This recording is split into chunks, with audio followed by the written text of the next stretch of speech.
2014 সালের 2রা অক্টোবর দুর্গাপুজোর অষ্টমীর দুপুরে কেঁপে উঠেছিল বর্ধমানের খাগড়াগড়। তীব্র বিস্ফোরণ নাড়িয়ে দিয়েছিল গোটা দেশকে। এক দশক পর তার প্রায় 50 কিলোমিটার দূরে কাঁকসায় মিলল নতুন জঙ্গি মডিউলের হদিশ। জঙ্গি যোগের সন্দেহে গ্রেফতার করা হলো এক কলেজ পড়ুয়াকে। খাগড়াগড় কাণ্ডে এনআইএ তদন্তে সামনে আসে বাংলাদেশের জঙ্গি সংগঠন জামাতুল মুজাহিদিন বা জেএমবি নেটওয়ার্ক। বিস্ফোরণের মূল চক্রী হাতকাটা নাসিরুল্লাহ 2017 সালে ধরা পড়ে বাংলাদেশ থেকে। আর এবার কাঁকসায় ধৃত সন্দেহভাজন জঙ্গিরও মিলল বাংলাদেশ যোগ। তদন্তকারীদের দাবি, বাংলাদেশের নিষিদ্ধ সংগঠন আনসার আল ইসলামের এখানকার মডিউলের মূল মাথা হল ধৃত মোহাম্মদ হাবিবুল্লাহ।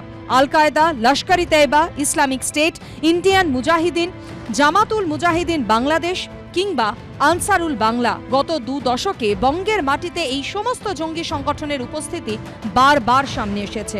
ব্যাঙ্গালোরের ক্যাফেতে বিস্ফোরণ কাণ্ডে লোকসভা ভোটের আগেই বাংলা থেকে 2 সন্দেহভাজন জঙ্গিকে গ্রেফতার করে এনআইএ। আর তার কয়েক মাসের মধ্যেই বাংলায় ফের গ্রেফতার হলো এক সন্দেহভাজন জঙ্গি। জঙ্গিদের জাল এ রাজ্যে কতটা ছড়িয়েছে? এই operation against the terrorist or this Bangladeshi infiltrators, সেটাকে আরো কম্প্রিহেন্সিভ ম্যানারে করতে হবে। আমাদের এইটার উপরে যথেষ্ট অ্যাকশন নেওয়ার প্রয়োজন রয়েছে।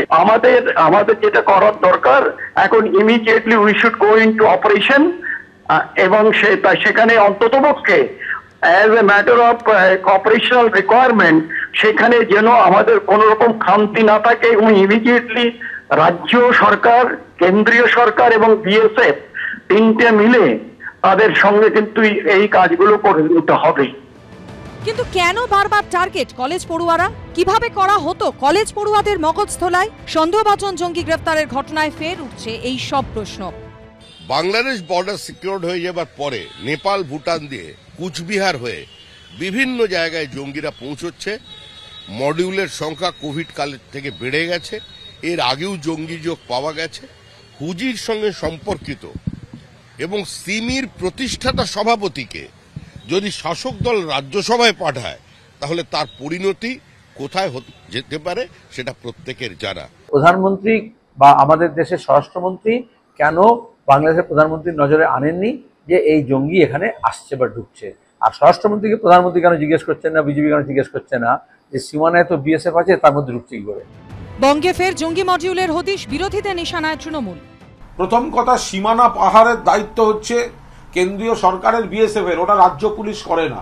সংসদে আপনাদের কেন্দ্রীয় স্বরাষ্ট্রমন্ত্রীর, আপনাদের দফতরে স্বরাষ্ট্রমন্ত্রকের দফতরের যে স্টেটমেন্ট, তাতে বলা আছে ভারতবর্ষের অন্তত 14টা রাজ্যে কোনো না কোনো জঙ্গিদের গতিবিধি, করিডোর, বাসস্থান এর অস্তিত্ব পাওয়া গেছে 14টা রাজ্যে, এবং তার মধ্যে কিন্তু বিজেপি শাসিত রাজ্যও রয়েছে, এগুলো ভুলে যাবেন না।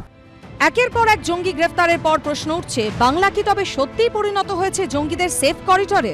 শিবাশিস মৌলিক, অনির্বাণ বিশ্বাস ও প্রদ্যোৎ সরকারের রিপোর্ট, এবিপি আনন্দ।